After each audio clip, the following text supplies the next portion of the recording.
scared of me, I'm Candyman. Wristbands, I'm fancy, man. Well known like the anchor man. Bitch in some danger, man.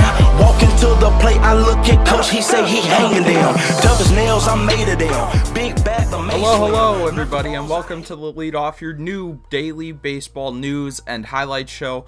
I'm your host, Dawson Wright, and let's go ahead and get into our first story out of Anaheim, California, as we have some breaking news. On Friday, it was announced that Shohei Ohtani was on the DL with a grade 2 UCL sprain, and on Thursday, he had received stem cell and plasma injections. But it has now been reported by ESPN's Pedro Gomez that Shohei Ohtani will now need Tommy John surgery, which means Ohtani will be out for the rest of the season, and he might be out for all of 2019 as well, which means we may not see Shohei Ohtani play again until the start of the 2020 season. This is devastating news for Major League Baseball, as Shohei Ohtani was one of the leading stories throughout the year. And for the Angels, this could completely take them out of the run for any sort of playoff spot. They are currently 4.5 games back, and I don't really see how they could compete. With Shohei Ohtani gone, you don't only lose one of the best pitchers on your team, but you lose one of the best bats as well, because Shohei won't hit while he's injured. Add on Calhoun and Simmons on the DL, and it doesn't look very good for the Angels. For our next story of the day, starting pitcher Matt Latos is in the news. Matt Latos hasn't started in the MLB since last year when he made 3 starts with the Blue Jays,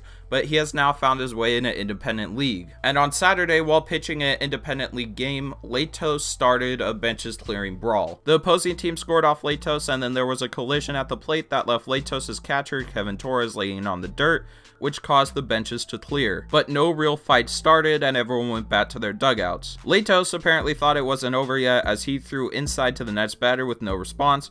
Latos then threw over his head, and I'm just going to let you guys watch.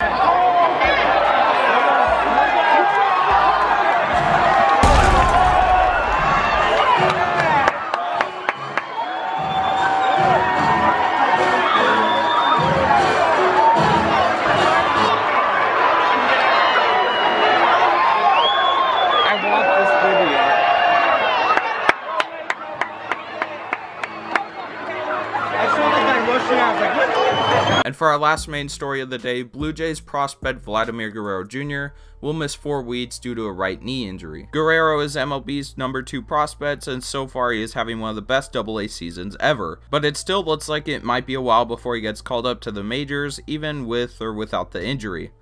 Vlad will likely have to spend 11 more months in the minors because the Blue Jays want to have an extra year of control before he hits free agency. Well, those are all the stories from yesterday. Now let's get into the highlights from Sunday's action. The White Sox defeated the Red Sox yesterday in Fenway as Lopez went 6 1/3 innings, giving up 2 earned runs to the Red Sox, while Porcello gave up 3 runs and was given the loss as the White Sox win the series. The Blue Jays destroyed the Orioles yesterday, scoring 6 runs in the 4th and 4 runs in the 5th.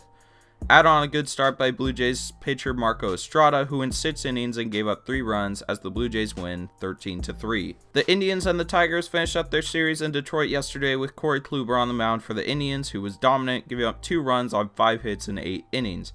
Melky Cabrera went 2 for 3 with 3 RBIs as the Indians win 9-2. And one of the big stories yesterday was Padres pitcher Clayton Richard, who pitched 6 2/3 hitless innings against the Marlins and finished with a line of 7 innings on 2 hits, giving up 1 run, as the Padres beat the Marlins 3-1. Next up, Mariners and Rays at the Trop. The Rays took a 3-run lead in the 4th, but the Mariners then tied it after a 2-run homer by Mike Zunino, which was followed the next inning by a 2-run homer from Kyle Seager, and the Mariners win 5-4. A bad start from Carlos Martinez was enough for the Reds on Sunday afternoon, as Martinez finished with a line of 3.2 innings pitched, giving up 5 runs on 7 walks, as the Reds win 6-3.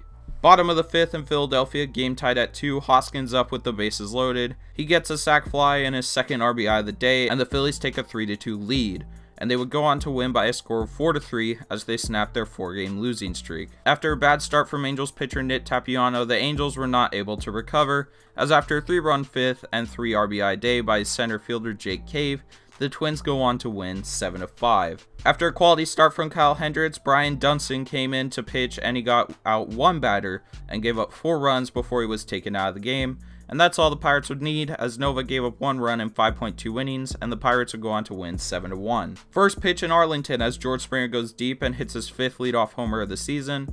Later in that game, Guzman slaps one the other way, and we are all tied at 6 after the Rangers were down 6-0. Gurriel up in the top of the 7th, that's a solo homer, and the Astros tape back the lead. Top 9 now, game tied, runners on 2nd and 3rd with 2 outs. Gas doesn't swing on that pitch, then AJ Hinch comes out and says that the pitcher balked. The umpires meet, and it is ruled a balk, and the run scores from 3rd, and the Astros win 8-7, and that's their 5th win in a row. The Diamondbacks steamrolled the Rockies yesterday after a 3 RBI day from Ketel Marte, and a decent start from Zach Godley as the Diamondbacks win 8-3. Top 8, game tied at 2 in Oakland, Simeon guns down Merrifield, and the game remains tied.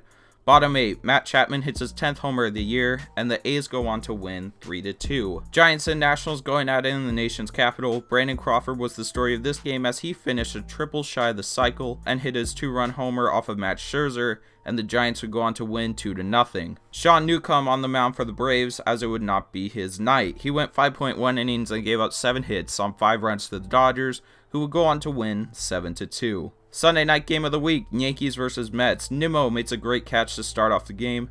Mets pitcher Seth Lugo went 6 innings, giving up 2 hits on no runs.